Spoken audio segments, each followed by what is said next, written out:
alarmingly fast, actually. But since we're not busy other than that, here's a couple of facts. He's not just a regular moron. He's the product of the greatest minds of a generation, working together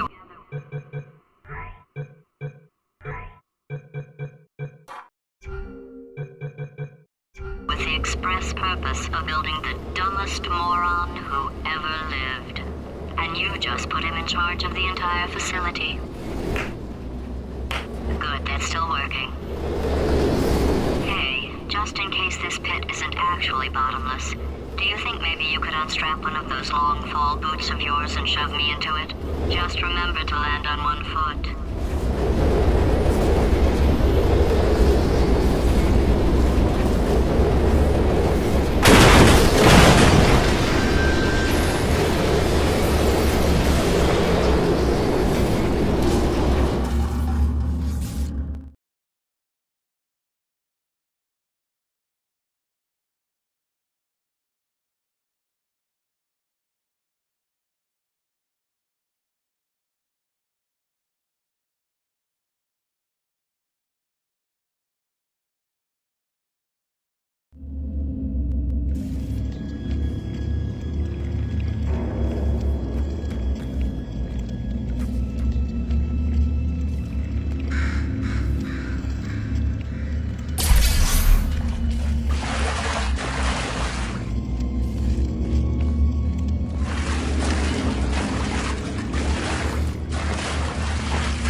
are it. So, who is ready to make some science?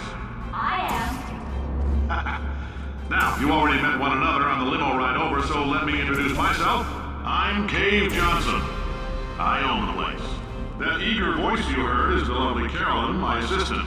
Rest assured, she has transferred your honorarium to the charitable organization of your choice. Isn't that right, Carolyn? Yes, sir, Mr. Johnson.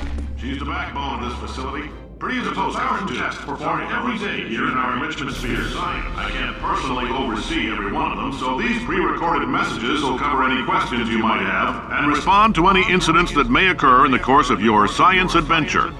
Your test assignment will vary depending on the manner in which you have bent the world to your will. Those of you helping us test the repulsion gel today, just follow the blue line on the floor. Those of you who volunteered to be injected with praying mantis DNA, I've got some good news and some bad news. Bad news is we're postponing those tests indefinitely. Good news is we've got a much better test for you. Fighting an army of mantis men. Pick up a rifle and follow the yellow line. You'll know when the test starts.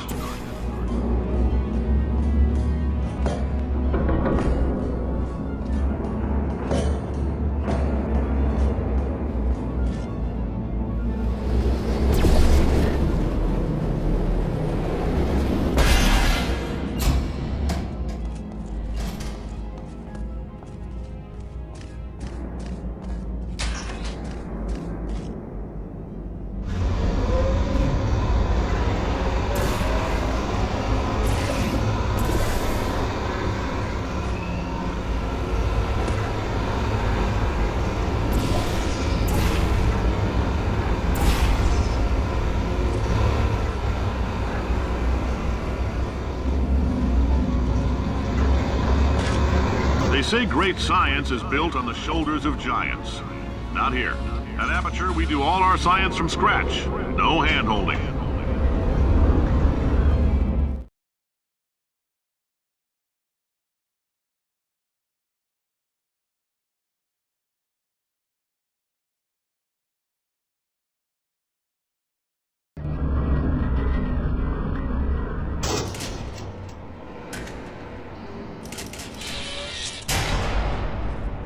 All right, let's get started. This first test involves something the lab boys call repulsion gel. You're not part of the control group, by the way. You get the gel. Last poor son of a gun got blue paint. All joking aside, that did happen. Broke every bone in his legs. Tragic, but informative. Or so I'm told.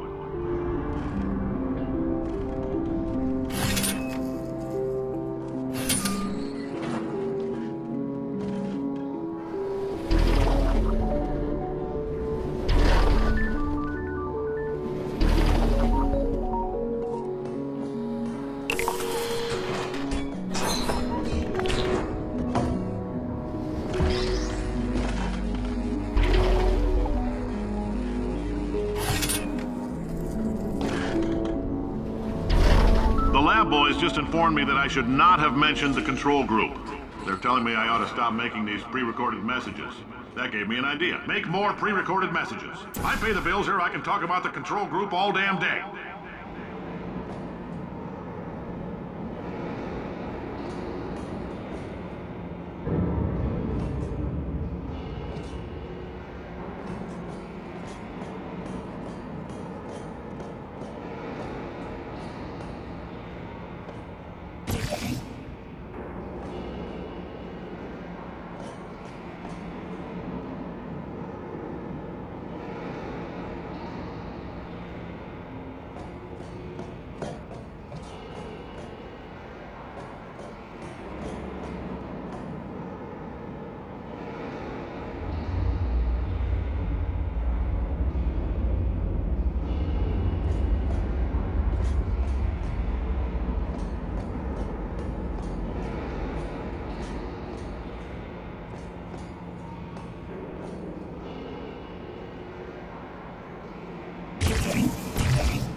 For this next test, we put nanoparticles in the gel.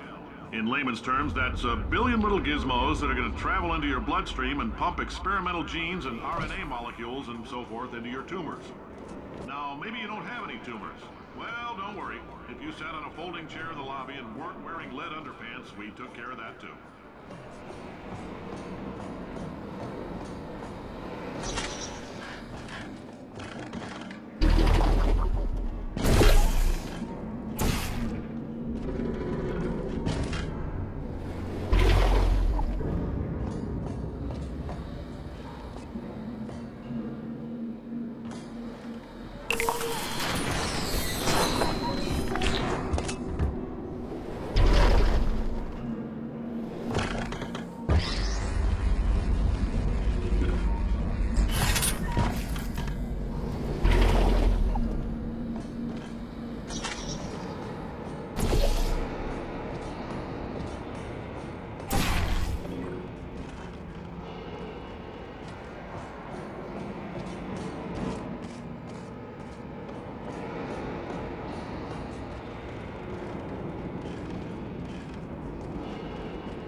Oh, in case you got covered in that repulsion gel, here's some advice the lab boys gave me. Do not get covered in the repulsion gel. We haven't entirely nailed down what element it is yet, but I'll tell you this, it's a lively one, and it does not like the human skeleton.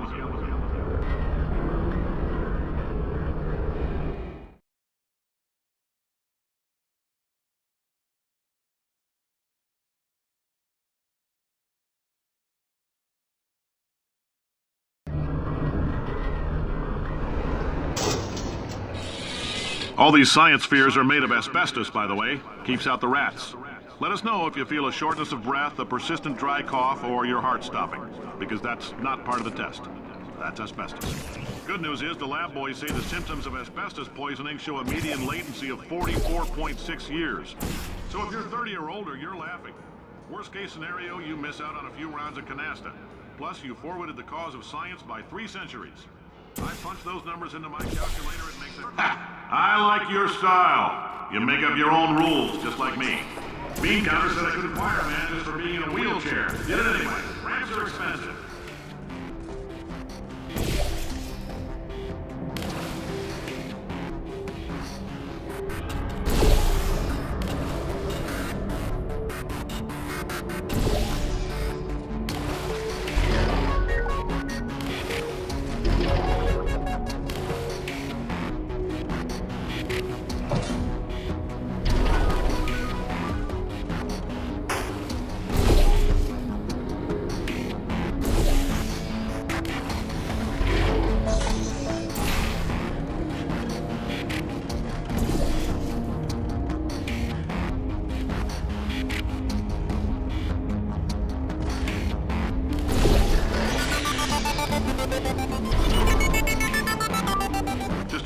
That coffee we gave you earlier had fluorescent calcium in it so we can track the neuronal activity in your brain.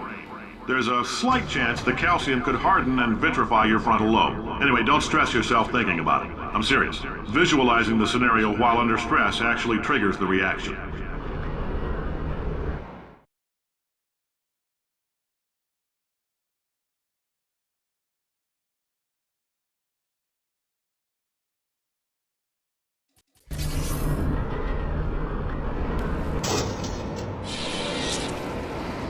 Now, if you're part of control group Kepler-7, we implanted a tiny microchip about the size of a postcard into your skull. Most likely you forgot it's even there. But if it starts vibrating and beeping during this next test, let us know. Because that means it's about to hit 500 degrees, so we're going to need to go ahead and get that out of you pretty fast.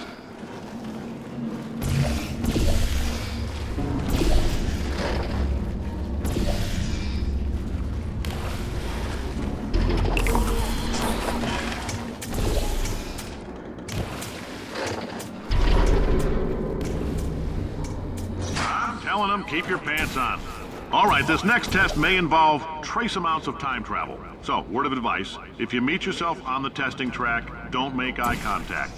Lab boys tell me that'll wipe out time. Entirely. Forward and backward. So, do both of yourselves a favor and just let that handsome devil go about his business.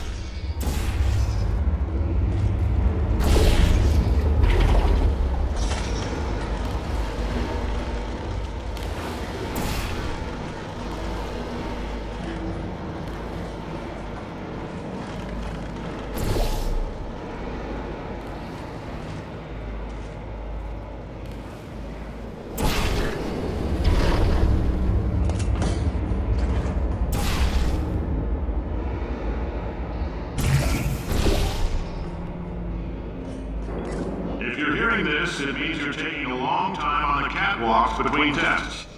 The lab boys say that might be a fear reaction. I'm no psychiatrist, but coming from a bunch of eggheads who wouldn't recognize the thrill of danger if it walked up and snapped their little pink bras, that sounds like protection. They didn't fly into space, storm a beach, or bring back the gold. No, sir, we did. It's you and me against the world, son. I like your grit. Hustle could use some work, though. Now let's solve this thing.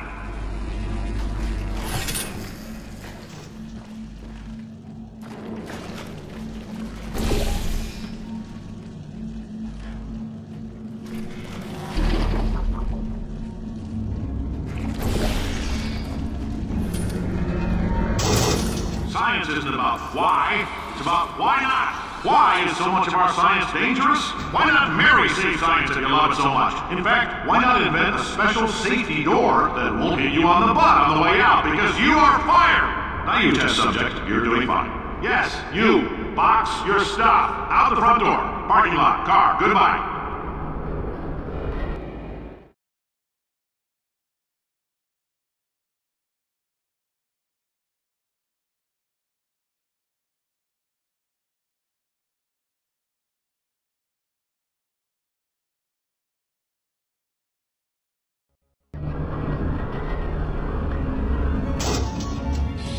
Congratulations! The simple fact that you're standing here listening to me means you've made a glorious contribution to science. As founder and CEO of Aperture Science, I thank you for your participation and hope we can count on you for another round of tests. We're not going to release this stuff into the wild until it's good and damn ready, so as long as you keep yourself in top physical form, there'll always be a limo waiting for you. Say goodbye, Carolyn. Goodbye, Carolyn. She's a gem.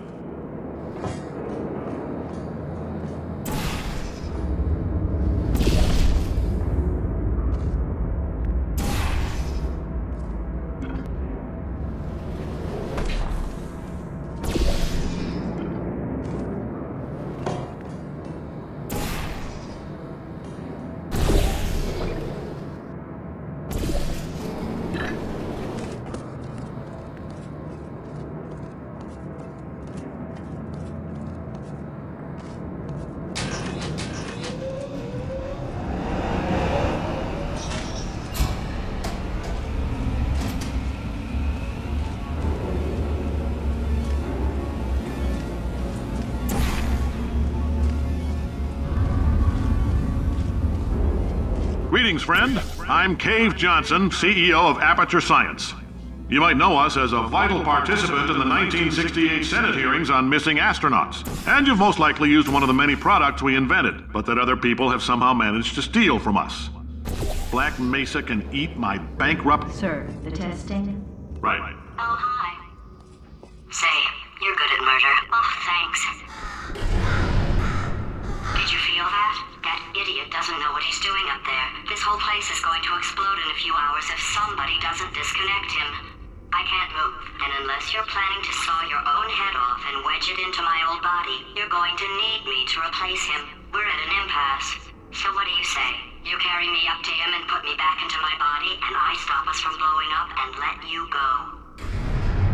No tricks. This potato only generates 1.1 volts of electricity. I literally do not have the energy to lie to you. Even if I am lying, what do you have to lose? You're going to die either way. Look, I don't like this any more than you do. In fact, I like it less because I'm the one who got partially eaten by a bird. Wow, you stabbed me. What is wrong with you? Hold on. Do you have a multimeter? Never mind. The gun must be part magnesium. It feels like I'm outputting an extra half a volt. Keep an eye on me. I'm going to do some scheming. Here I go.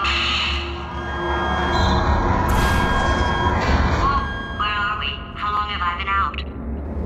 That extra half volt helps, but it isn't going to power miracles. If I think too hard, I'm going to fry this potato before we get a chance to burn up in the atomic